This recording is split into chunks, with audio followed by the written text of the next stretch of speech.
Bon, alors on va commencer et puis les autres se joindront à nous. Donc, pour la présentation de ce mémoire, donc le sujet c'est réduction du nombre de simulations risque neutre dans une valorisation ALM. Donc, tout d'abord, le contexte. Donc, pourquoi y a-t-il une nécessité de la réduction du temps de calcul? Donc, il existe une asymétrie entre les flux donc, de l'assuré et de l'assureur. En France, puisque les contrats d'épargne présentent diverses garanties, donc garanties en capital et aussi diverses options comme le rachat, l'arbitrage, la conversion en rente, etc. Il faut également prendre en compte la participation aux bénéfices et le taux minimum garanti. C'est la raison pour laquelle on doit avoir recours donc, à un générateur de scénarios économiques. Ça nous permet donc de prendre en compte ces flux asymétriques en simulant aléatoirement donc, les flux des différents actifs, donc à savoir les taux, les actions, l'immobilier, l'inflation, le spread de crédit, etc., sur un très grand nombre de trajectoires. Et cette modélisation donc dite stochastique nous permet après dans le modèle ALM d'évaluer pardon l'actif et le passif pour chaque projection et ainsi de calculer la valeur de l'option à chaque pas de la projection et d'en déduire donc la TIVOG en faisant la moyenne de ces trajectoires. Donc, la modélisation stochastique, elle est évidemment nécessaire par rapport à une projection déterministe parce qu'elle nous permet justement de ne pas négliger ce montant de TIVOG qui est la valeur temps des options et garanties. Et de plus, pour tout ce qui est donc provision solvabilité 2, provision technique solvabilité 2, il est également précisé dans l'article R351 du Code des assurances que ces provisions techniques doivent tenir compte de la valeur des garanties financières et de toutes options incluses dans les contrats. C'est la raison pour laquelle donc les assureurs, dans le cadre de Solvabilité 2, doivent avoir recours à la modélisation stochastique pour leur publication et en général sur un nombre de trajectoires de l'ordre du millier. En tout cas, c'est ce qui a été remonté dans la note ACPR relative au GSE. Et il y a cependant des entreprises qui ont également d'autres besoins que la production réglementaire. Et donc, du coup, les besoins, je les ai résumés sur la partie droite du slide. Donc, il y a aussi le besoin d'avoir recours à un modèle ALM pour faire des sensibilités, pour faire le calcul de son ORSA, par exemple, ou bien pour l'utiliser dans le cadre de modèles internes ou d'IFRS 17. Et c'est pour tous ces besoins en dehors de Solvabilité 2 que de nombreux acteurs nous ont fait part d'un réel besoin. Donc il y avait un réel besoin de trouver une solution pour pouvoir refaire tourner ce modèle ALM pour d'autres besoins que Solvabilité 2, mais plus rapidement.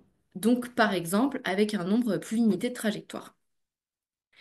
Donc pour remettre un peu de contexte, un processus classique entre guillemets de valorisation ALM.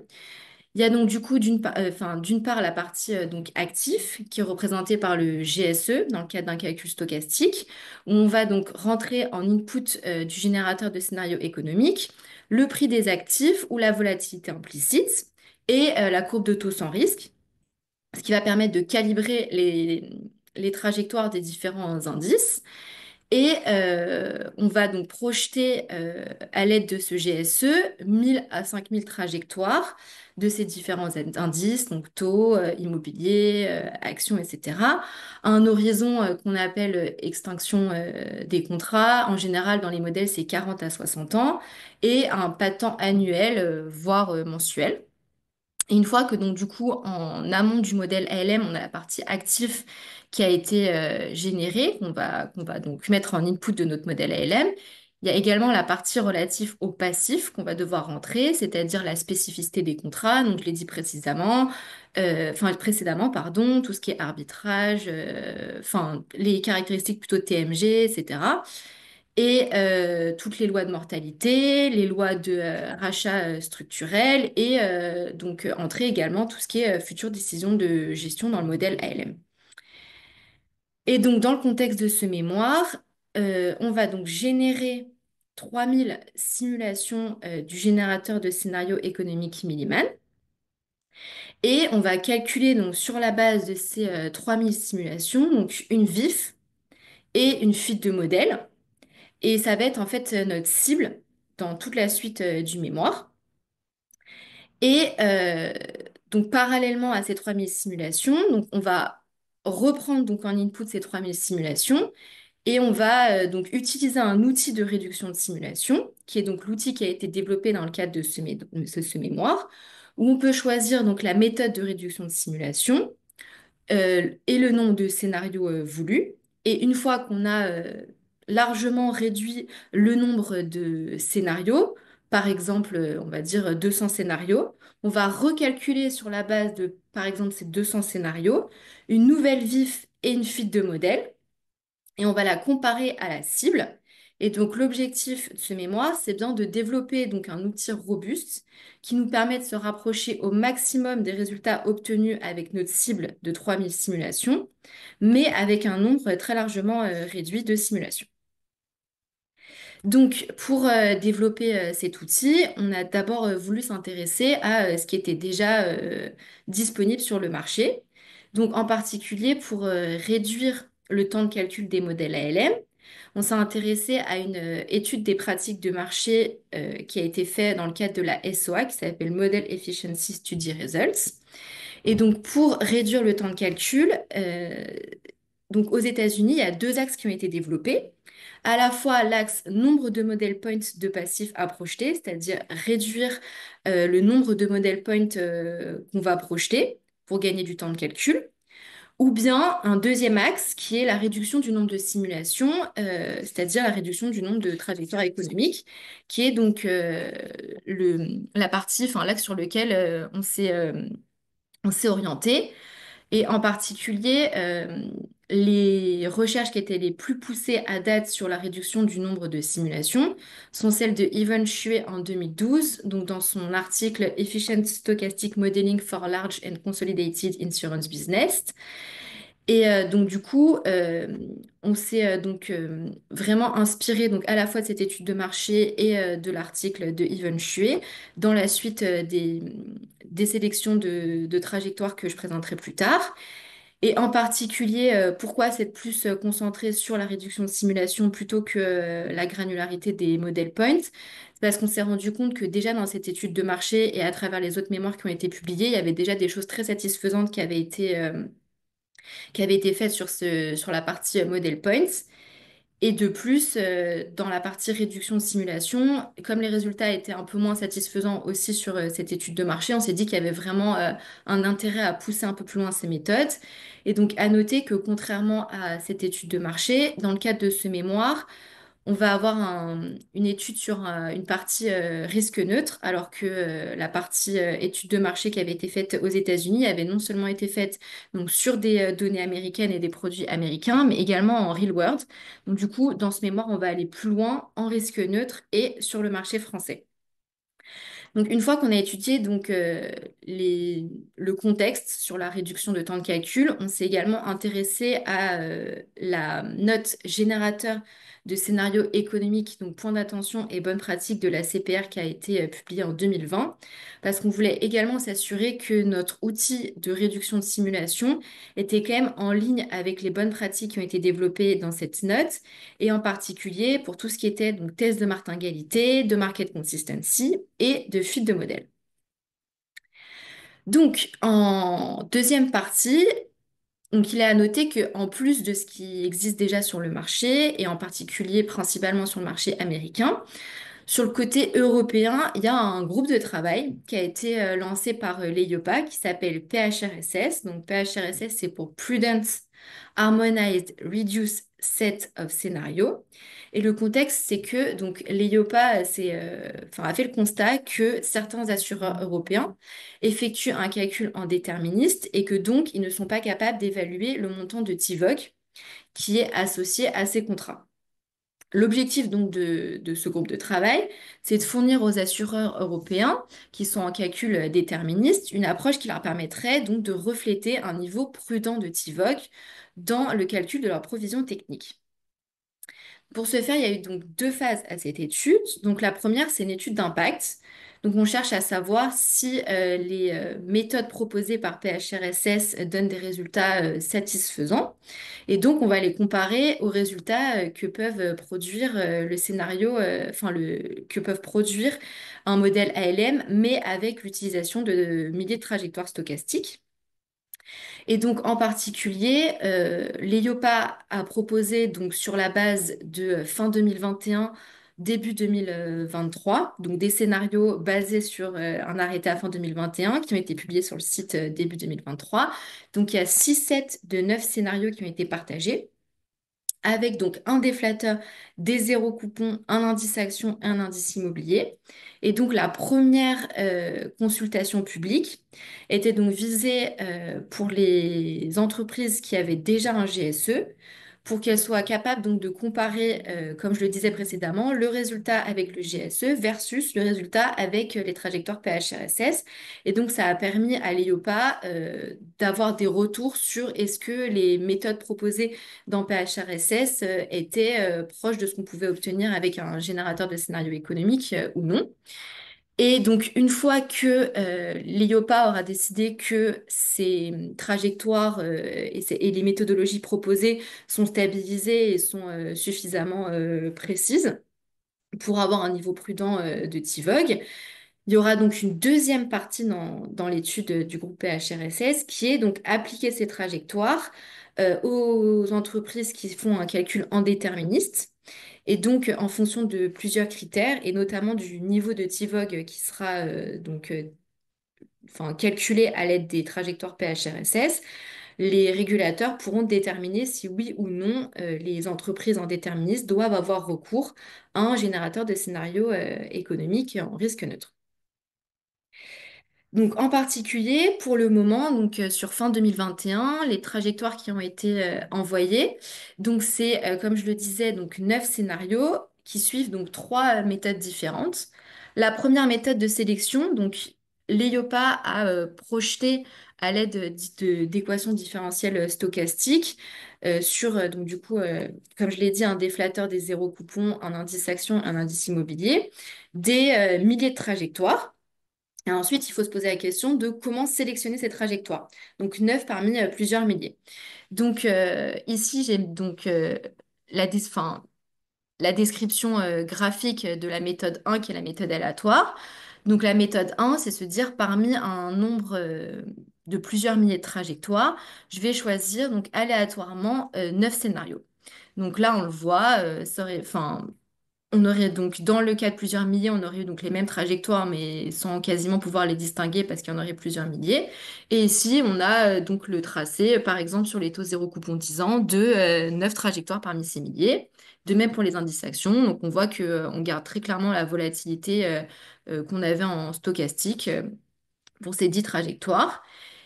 Pour ces 9 trajectoires, pardon. Et ensuite, on a donc du coup, donc ça c'est une méthode très simple. Ensuite, on a la méthode 2.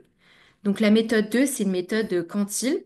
Donc cette méthode, en fait, c'est sélectionner donc un nombre de quantiles. Donc en l'occurrence, ici, comme on a voulu avoir 9 trajectoires, on a 9 quantiles.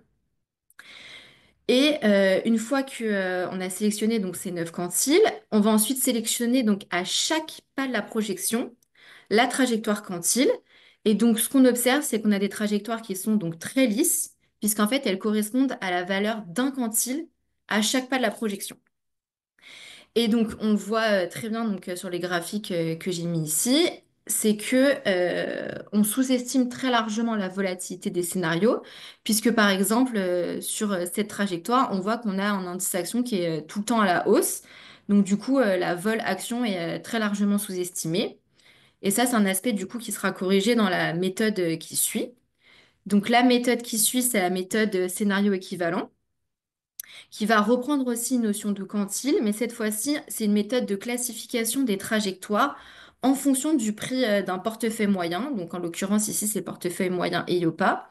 Et ensuite, les trajectoires sont regroupées en clusters, de sorte à retenir qu'une seule scénario qui est représentatif du cluster. Et donc là, on voit bien que les scénarios qui sont sélectionnés, donc les 9 trajectoires, par exemple celle-ci, on voit que contrairement à la slide précédente, on n'a plus du tout une trajectoire qui est complètement lisse. Donc on a deux retours de nouveau, pardon, un peu de volatilité dans le scénario. Donc du coup, on pallie quand même au problème de la méthode numéro 2.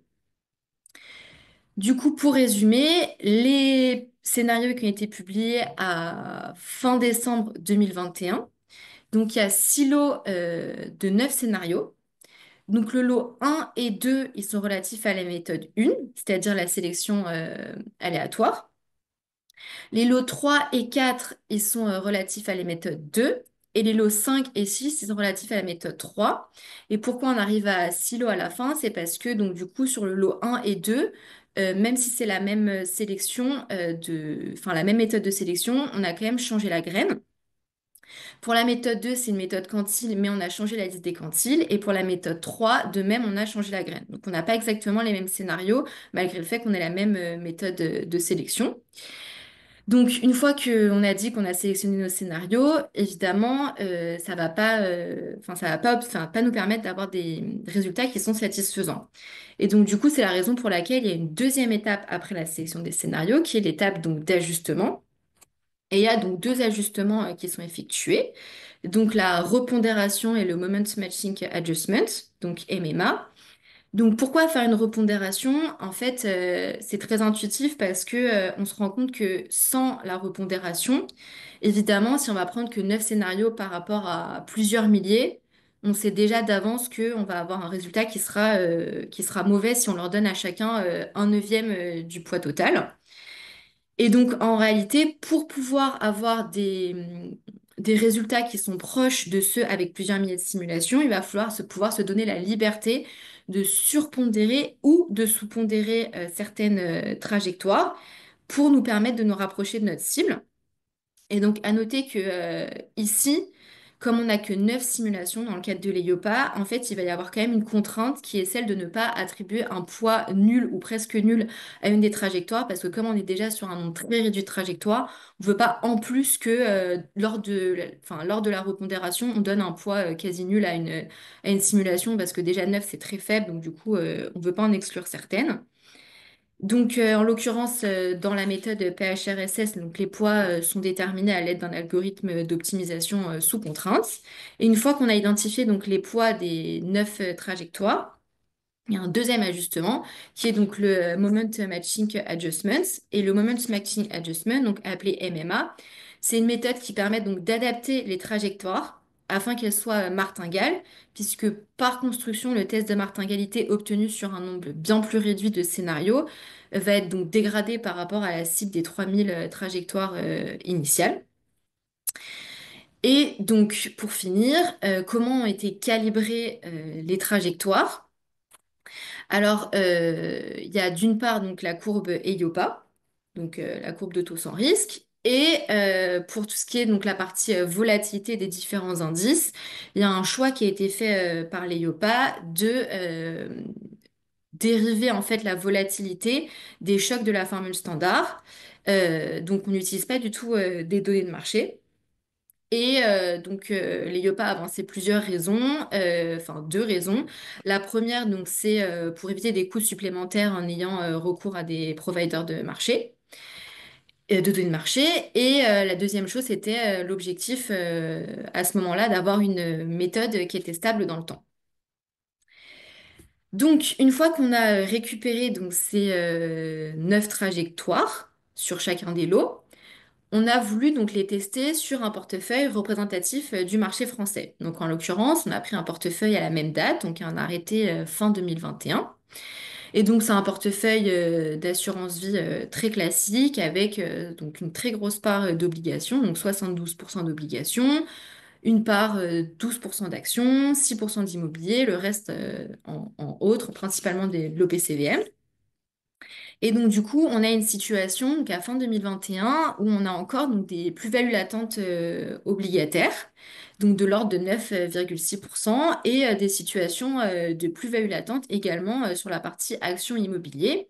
Et donc, étant donné la composition du portefeuille qui est principalement composé d'obligations, on est quand même en situation de plus-value latente qui est non négligeable sur le total du portefeuille. Donc ça, c'est la situation de notre portefeuille sur lequel on a testé les simulations proposées par les l'EIOPA. Et donc voici les résultats obtenus. Donc, pour clarifier, on a donc comparé la TIVOG qu'on estimait donc avec 3000 simulations en sortie du générateur de scénario Milliman avec la TIVOG qu'on a calculée avec les scénarios PHRSS. Donc, ce qu'on voit, c'est que sur le lot 1 et 2 qui sont relatifs à la méthode 1, c'est-à-dire la sélection aléatoire, on voit que malgré le fait qu'on n'ait que 9 simulations, on a quand même un écart de convergence qui est relativement limité. Toujours au regard du fait qu'on a donc très peu de simulations, vu qu'on n'est que à 9 simulations. Et on a quand même une TIVOC qui est donc légèrement surestimée par rapport aux 3000 simulations. Mais 109% sur uniquement 9 simulations, on trouve que c'est quand même des résultats qui sont plutôt relativement bons. Donc globalement, la méthode 1 donne des résultats qui sont assez satisfaisants. En revanche, la méthode 2, qui est relative aux lots 3 et 4, surestime très largement la TIVOG. On voit qu'on a un écart de convergence qui est très élevé. Et c'est pas très étonnant parce qu'on avait déjà expliqué enfin, toutes les limites de cette méthode au moment où, où je l'ai développée enfin, d'un point de vue théorique. Donc on l'a complètement exclu de la suite de nos analyses. Et pour le lot 5 et 6 qui sont relatifs donc du coup au scénario équivalent, on voit qu'on a également un écart de convergence qui est assez élevé et qu'on estime très largement la TIVOG. Mais on trouve quand même que la théorie qui est derrière de prendre en compte notamment la structure du portefeuille peut être quelque chose d'intéressant. Et c'est la raison pour laquelle on pense que l'enlever directement juste parce qu'elle marche pas sur 9 simulations, c'est un peu dommage. Donc du coup, on a décidé de faire plus d'analyses sur cette méthode dans la suite du mémoire. Donc globalement, sur le cas de PHRSS, c'est quand même la méthode 1 qui marche le mieux dans la sélection aléatoire. Ensuite, je n'ai pas présenté les tests de martingalité puisqu'en fait, ils sont parfaits par construction vu qu'on applique le Moment Magic Adjustment en dernier. J'ai pas non plus mis les tests de market consistency parce qu'il y avait assez peu d'informations vu que les volatilités ne sont pas issues de données de marché mais de la formule standard. Et l'écart de convergence, j'ai rappelé rapidement la formule juste en dessous. Donc, une fois que on s'est intéressé sur ce qui existe déjà sur le marché, on a décidé de sélectionner donc trois méthodes. Donc, la méthode 1, qui est la méthode de sélection aléatoire. Donc, à noter également que malgré le fait qu'on ait eu des écarts dans la slide précédente, même sur la méthode 1, il faut quand même se dire que sur notre générateur de scénario Milliman, on n'a pas exactement la même méthode de production de scénario que PHRSS pour deux raisons principales. Donc la première, c'est que sur les 3000 simulations du GSU Miniman, on se base sur des données de marché, contrairement à l'EIOPA. Et on a une structure de corrélation enfin, qui est un petit peu sophistiquée, alors que dans le cadre de PHRSS, il n'y a aucune corrélation enfin, entre les indices entre eux, donc entre les taux, l'immobilier, l'action, etc. Donc finalement, en fait, on sait déjà qu'on ne pourrait pas être à 100% parce que c'était déjà compliqué de comparer le résultat sur 3000 simulations de celui avec 9 simulations PHRSS, parce qu'on n'est pas exactement sur la même base. Raison de plus du coup pour retester cette méthode 1 dans notre outil de réduction de simulation puisqu'on n'a pas les mêmes contraintes que les IOPA. On peut très clairement utiliser des données de marché vu qu'elles sont déjà disponibles dans le cadre du générateur de scénario Miniman et qu'on pourra tester avec la même structure de corrélation. Ensuite, la méthode B, du coup, on décide, pareil, de s'inspirer d'une méthode de l'EIOPA qui est la méthode 3, donc scénario équivalent. Sauf que cette fois-ci, au lieu de prendre donc le portefeuille moyen et le EIOPA, on a directement pris le portefeuille qu'on a utilisé donc précédemment, donc celui-ci, dans le cadre de notre modèle ALM pour que ce soit cohérent. Et ensuite, du coup, on a décidé également de s'inspirer des méthodes développées par Yvonne Chuet et en particulier donc sa troisième méthode qui est donc la méthode de significativité. Et c'est une méthode qui se base donc sur une mesure de significativité et qui nous permet donc de sélectionner les scénarios qui sont considérés comme étant donc les plus significatifs au point de vue donc du poids que porte le déflateur. Donc en fait, ce qu'on va faire, c'est que on va calculer pour chacun des scénarios sa mesure de significativité et les ranger du plus significatif au moins significatif. Et comme cette formule est basée sur le déflateur, ensuite on va reprendre du coup celles qui sont les plus significatives. Et donc en fonction du nombre qu'on veut retenir, 200, 300, etc. Donc, une fois qu'on a testé ces trois méthodes dans notre outil de réduction de simulation, on va vouloir savoir si cet outil est suffisamment robuste. Et donc, en particulier, on a fait plusieurs tests. Là, j'en vais en énoncer que trois, mais le premier, donc, c'est le générateur des nombres aléatoires. Donc, on en a testé plusieurs pour voir si ça avait un impact sur les résultats. Également, l'ordre d'application des ajustements et l'univers économique. Donc, pour commencer, le choix du générateur de nombres aléatoires. Donc, en fait, on a testé donc, deux générateurs de nombres aléatoires. Donc, à gauche, on voit donc, le Mersenne Twister. Et à droite, donc c'est un deuxième RNG qui est un RNG hybride qui est basé donc sur des séquences de Sobol. Et ce qu'on voit, c'est que en fait, de manière générale, le fait d'utiliser donc Sobol, on a un espace qui est bien mieux réparti qu'en utilisant un Mersenne Twister qui est du pur aléatoire.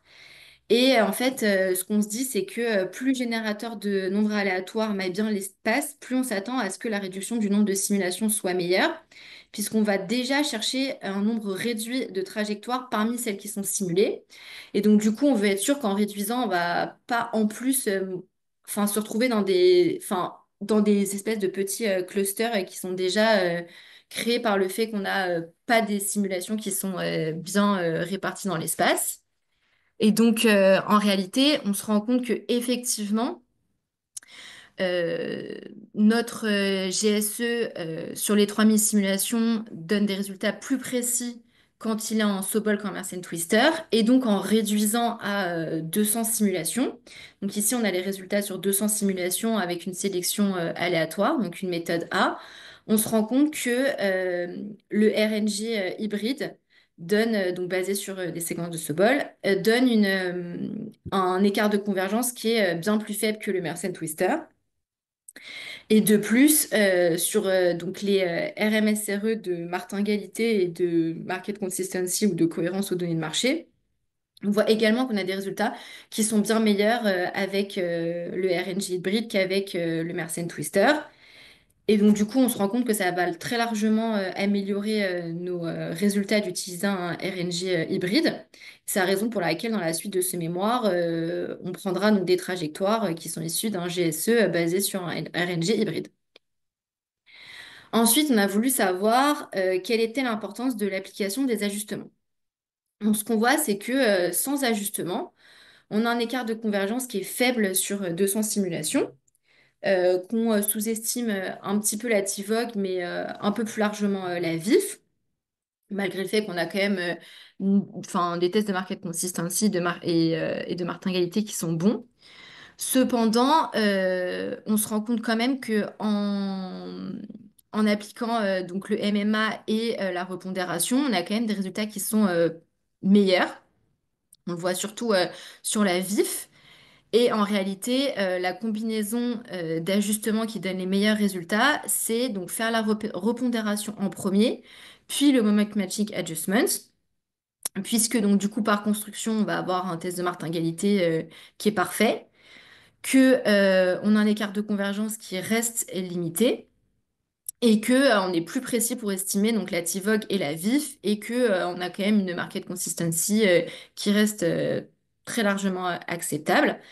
Et en particulier, c'est aussi pratique pour comparer avec PHRSS, puisqu'en fait, on se rend compte que, on a le même ordre d'ajustement que dans PHRSS.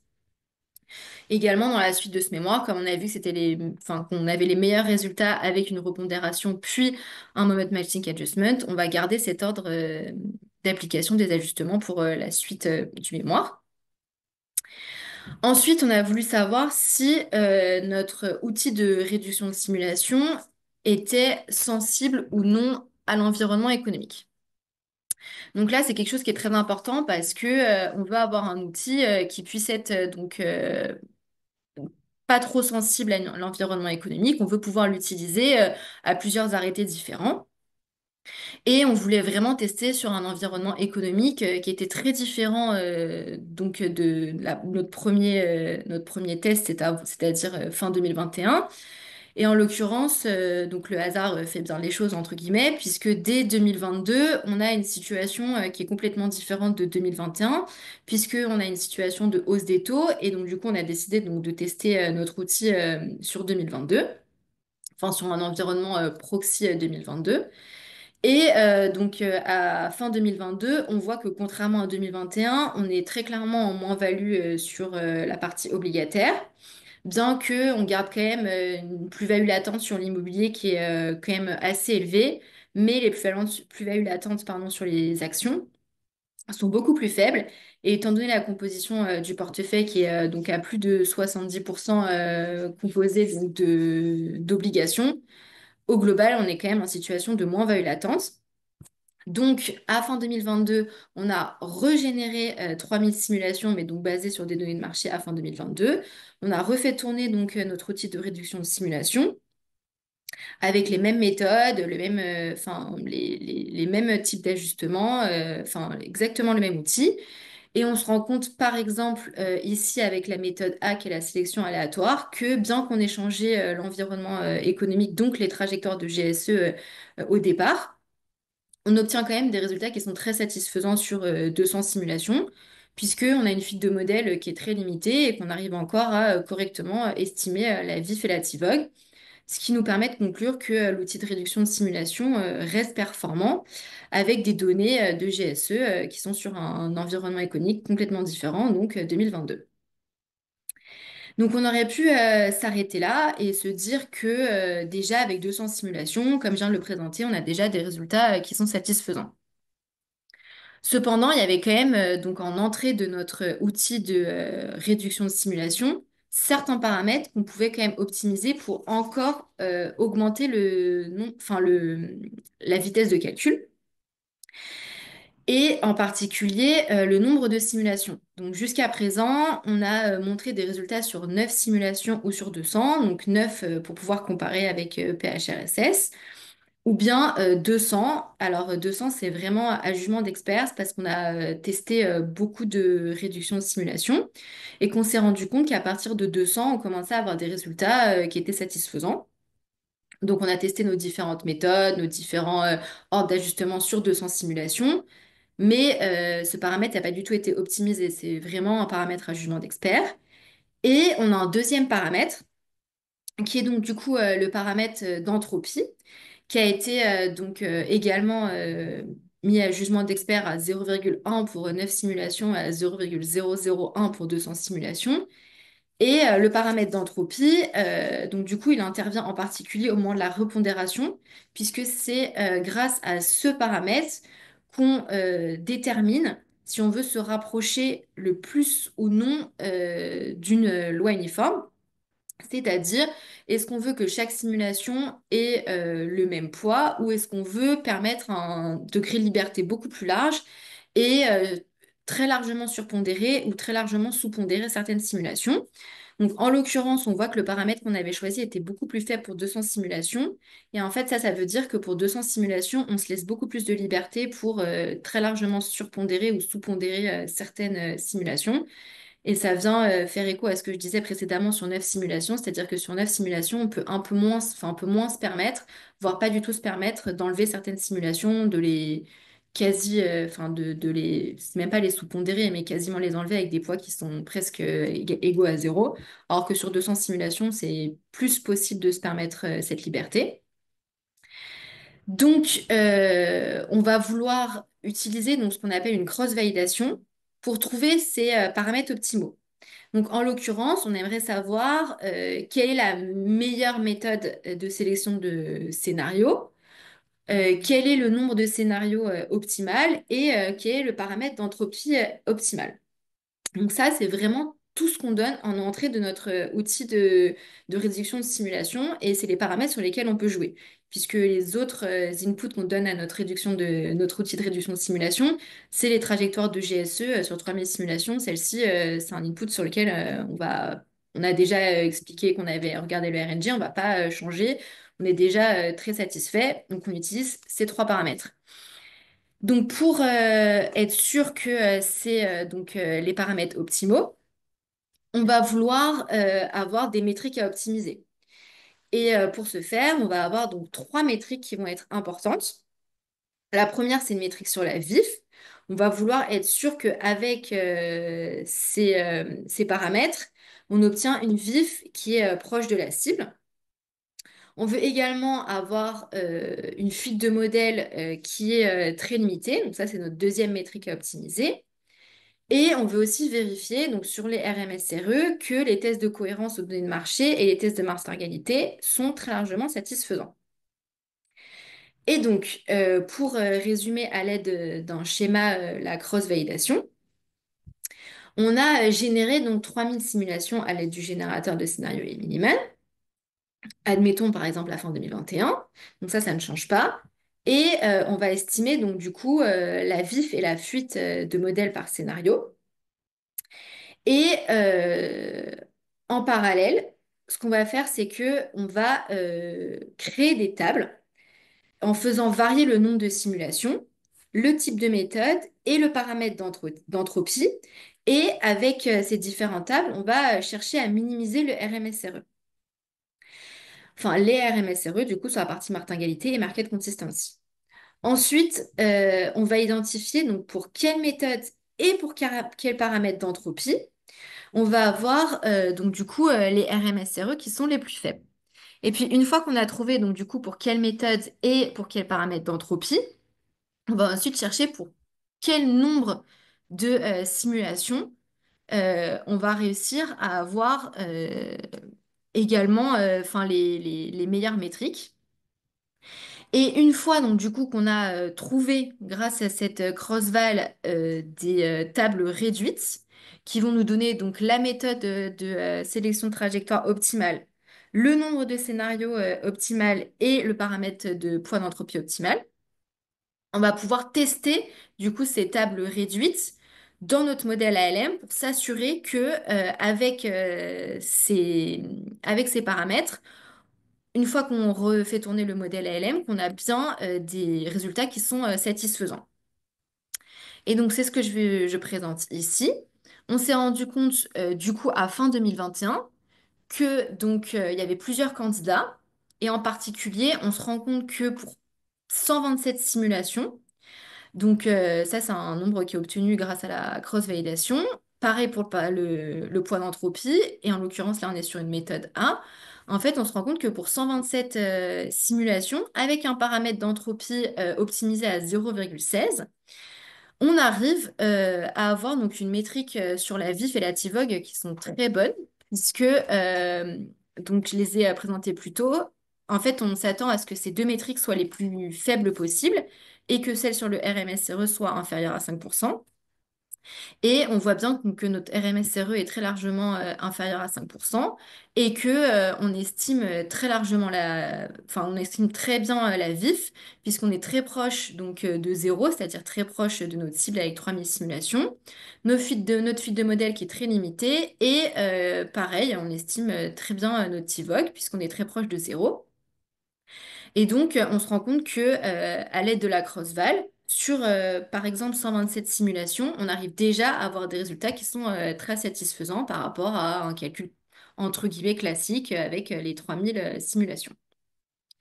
Et je ne l'ai pas présenté ici, mais on a également fait le test sur 2022 et on obtenait également des résultats satisfaisants.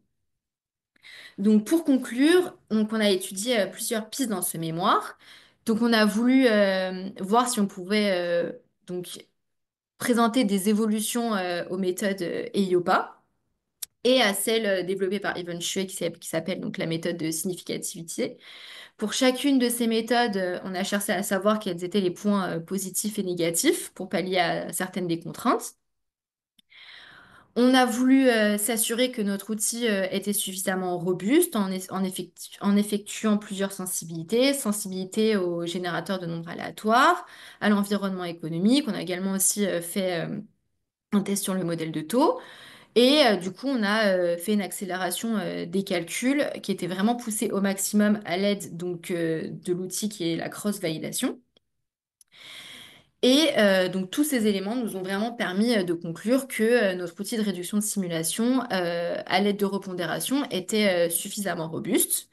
Cependant, il reste des pistes à étudier, puisque l'objectif donc c'est d'intégrer ce module de réduction de simulation au sein de l'ESG Minimal, qui était anciennement appelé Chess. Et donc c'est dans les pistes d'évolution pour 2025. Il y a aussi une piste à étudier sur la méthode de sélection des cantines. Donc c'est vrai que je ne l'ai pas spécialement précisé, mais les cantines, on les a choisies de manière... Enfin, on les a pas choisies de manière particulièrement intelligente. On n'a pas optimisé cette partie-là, puisqu'en fait, ils sont symétriques. Alors qu'en réalité, il y aurait peut-être eu un meilleur moyen de les sélectionner pour mieux répliquer la VIF. Et étant donné qu'on est parti de la méthode PHRSS qui n'incluait pas le risque de crédit, il est vrai que ce sera intéressant également de chercher à savoir ce que donnerait cet outil de réduction de simulation en intégrant le risque de crédit puisque il est quand même projeté chez beaucoup d'acteurs. Voilà, c'est tout pour moi. Du coup, je vais arrêter le partage pour regarder les questions qui sont sur le chat.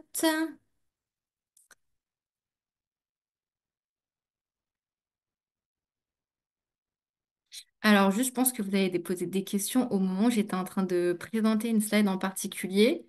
Donc, je pense que ça faisait référence à une certaine slide. Parce que j'ai une question, du coup, avez-vous testé en faisant varier le nombre de simulations réduites? Je pense que ça fait référence aux 200.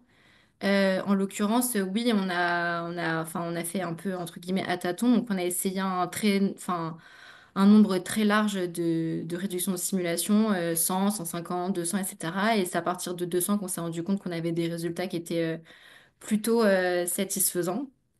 Je laisserai la personne corriger si c'était pas exactement la question, mais je vois que ça a été posé à 13 heures. Ensuite,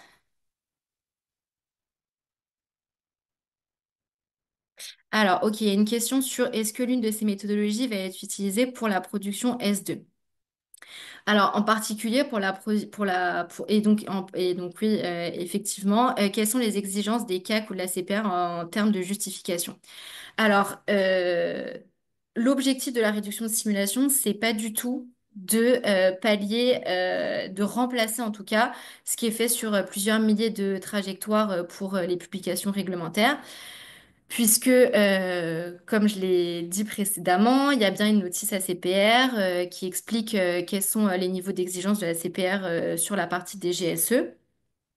Et donc, du coup, on ne peut pas s'en servir pour la production S2, puisque en particulier, nous, on utilise donc un Moment Matching Adjustments. Et il est précisé notamment par la CPR que effectivement ça distord les trajectoires et que donc du coup il faut les utiliser de manière limitée pour les productions S2. Donc, pour vraiment clarifier, la réduction de simulation, c'est vraiment en plus pour pouvoir faire des réductions de simulation dans le cadre plutôt de sensibilité ou je donne un exemple, ça peut arriver que sur un modèle interne, il y ait des questions sur, voilà, on aimerait savoir quel serait l'impact de changer d'ailleurs sur un modèle ALM classique, quel serait l'impact de changer tel paramètre.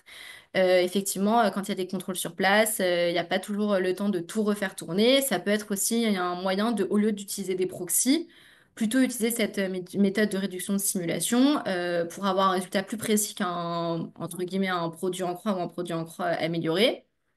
Et ça peut également être utilisé dans le cadre d'études ALM pour justement faire changer des management actions, etc. Enfin, c'est vraiment plutôt pour des outils, enfin, pour des besoins internes et pas pour l'instant les productions solvabilité 2. Cependant, pour les organismes qui sont en déterministe, donc qui n'ont pas encore de GSE à ce stade, Donc à voir, est-ce que à la suite donc de PHRSS, est-ce qu'il y aura besoin d'utiliser, enfin on va leur demander d'utiliser un GSE ou est-ce qu'un GSE réduit pourrait suffire? Ça, j'ai pas encore la réponse, qu'on n'a pas les conclusions encore des résultats de PHRSS. Alors, l'outil de réduction de simulation tourne en combien de temps en prenant en compte la crossval? Alors, du coup, ce qu'il faut se dire, c'est que d'un point de vue GSE, je ne sais pas si c'était très clair, mais d'un point de vue GSE, il n'y a pas beaucoup de temps à gagner parce qu'en fait, par exemple, sur le GSE Miniman, en fait, on sort très rapidement les trajectoires. Donc, du coup, le fait d'en avoir moins, dans tous les cas, on est obligé de calibrer sur les 3000. Donc, on ne gagne pas de temps de calcul là-dessus. Le temps à gagner de calcul, je ne sais pas si c'était très clair, mais c'est vraiment sur le modèle ALM. C'est-à-dire que nous, le modèle ALM sur lequel on a testé, il était particulièrement, entre guillemets, optimisé. En plus, on a enlevé le module de crédit, donc on gagnait à peu près 1 minute dans le calcul. Mais admettons que, par exemple, avec 3000 simulations, on prenait à peu près, je sais pas, une dizaine de minutes à avoir tous les résultats ALM. Là, avec 127 simulations, en quasiment 1 minute, 1 minute 30, on arrive à avoir des résultats. Et donc, effectivement, c'est enfin, ça dépend vraiment du modèle ALM de base, s'il est déjà optimisé, si justement sur la partie agrégation des polices, il y a déjà eu des méthodes de clustering qui ont été faites, qui fait que le modèle tourne enfin, un peu plus vite, forcément avec moins de simulation, il va tourner bah, encore plus vite. Et inversement, en particulier pour les modèles ALM qui sont très longs à tourner, il y a vraiment du temps à gagner d'avoir moins de simulations. Mais c'est un peu compliqué de donner une réponse complète. Et par contre, pour l'outil en lui-même de réduction de simulation, c'est un outil qui est codé en R. C'est franchement de l'ordre de la minute. Et pareil pour la crossval, c'est enfin, presque inquantifiable le temps que ça prend de faire la crossval. C'est vraiment, vraiment pas long. Donc, euh, donc voilà. Et ce qu'on a testé sur des environnements stressés, non. En effet, on a fait donc déjà on a fait que sur du central, vu que on a fait uniquement sur la vif. C'est vrai que ça aurait été intéressant notamment de faire certains chocs, de voir si c'était également utile et que ça marchait bien sur des SCR. En l'occurrence, c'est des choses qui ont été étudiées dans le cadre du papier de Yvonne Shué. Donc, il y a également les queues de distribution qui ont été étudiées, ce qui n'est pas notre cas vu qu'on a vraiment cherché à approximer la VIF et le BE. Donc, non, on n'a pas testé, enfin, on n'a pas testé d'environnement particulièrement stressé. On a juste utilisé 2021 et 2022. Et en effet, on n'a pas cherché à savoir quels seraient les résultats si on avait plus 150 bits, moins 150 bits. C'est des choses qui sont égales, enfin, qui sont effectivement pertinentes, mais on n'a pas pu le faire. Et dans un cadre monde réel non plus, on l'a pas testé parce que, bah, pour être honnête, c'était pas vraiment les besoins qui avaient été relevés par nos clients. Et, parce que, en particulier, il y avait déjà eu une étude qui avait été faite aux États-Unis sur une partie monde réel. Donc, on n'a pas pu, entre guillemets, avoir le temps de s'y intéresser, mais c'est un point aussi à regarder. Ça pourrait être aussi intéressant pour des organismes qui sont en modèle interne. Il y a une question, est-ce qu'on peut combiner la méthode de granularité des modèles point avec la méthode de réduction de simulation? Oui, a priori, il n'y a pas de raison particulière à ne pas l'utiliser. En l'occurrence, ici, j'ai présenté que les résultats qu'on avait eus avec notre modèle ALM, mais il faut savoir que, par exemple, sur PHRSS, on a certains clients qui ont été consultés pour la tester. Et donc, du coup, sur un nombre de modèles point complètement différents, une manière d'agréger les modèles point qui est complètement différente, un portefeuille qui est peut-être assez proche d'une autre, mais pas du tout similaire. Et ils n'ont pas obtenu exactement les mêmes résultats que nous, mais la conclusion, c'était aussi qu'il n'y avait que la méthode 1 qui, chez eux, en tout cas, semblait à peu près marcher. Donc du coup, je pense que ça n'a pas spécialement d'impact sur les résultats. Donc il n'y a pas de raison qu'on puisse pas combiner les deux à partir du moment où la méthode est stable et qu'on l'utilise à chaque arrêté. En fait, enfin, c'est indépendant. C'est comme votre GSE. En fait, vous allez le recalibrer à chaque arrêté annuel et vous n'allez pas forcément vous poser la question de est-ce que je vais changer mon GSE juste parce que j'ai changé autre chose. Enfin, ça peut être le cas, mais en tout cas pour cette partie-là, si vous n'avez pas prévu de changer votre GSE sur plusieurs milliers de trajectoires, il n'y a pas de raison de remettre en question l'outil de réduction de simulation qui se base de toute façon sur un nombre, enfin sur des trajectoires de GSE. Après, il y avait aussi une question sur où en est-on de PHRSS, parce que j'ai proposé donc des résultats à fin 2021. Donc ça paraît assez ancien maintenant. Donc c'est des choses qui ont été déposées par les IOPA en début 2023 sur leur site. Et en l'occurrence, donc il y a eu une phase de consultation publique, comme je le disais, avec des assureurs qui ont un GSE, où on a eu quelques retours de nos clients. Et on a cru comprendre du coup qu'il y avait eu également une phase avec des organismes en déterministes. On n'a pas encore eu de résultats. J'ai envoyé un mail du coup à l'EIOPA il y a quelques mois pour leur demander si on allait avoir enfin, une publication sur leur site sur les retours qu'ils avaient eu donc de la consultation publique. Et ils m'ont dit a priori pas avant Q3 2025. Donc ça va arriver finalement assez vite. Et en l'occurrence, entre-temps, donc, il y a eu également une autre consultation qui a été faite en début d'année, enfin pour un deadline début de cette année 2025, pour avoir les retours des différents organismes, ceux qui avaient testé ou même des avis sur la méthodologie pour ceux qui ne l'avaient pas forcément testé, des méthodes qui étaient présentées par l'EIOPA. Et en l'occurrence, je l'ai dit au tout début, mais les méthodes de l'EIOPA se basent pas sur des données de marché. Et donc, ils se posent la question dans la dernière consultation publique d'avoir potentiellement recours à des données de marché, bon, en particulier pour calibrer les vols. Donc, du coup, les méthodes que je vous ai présentées seront vraisemblablement revues par les YOPA dans le cadre de PHRSS.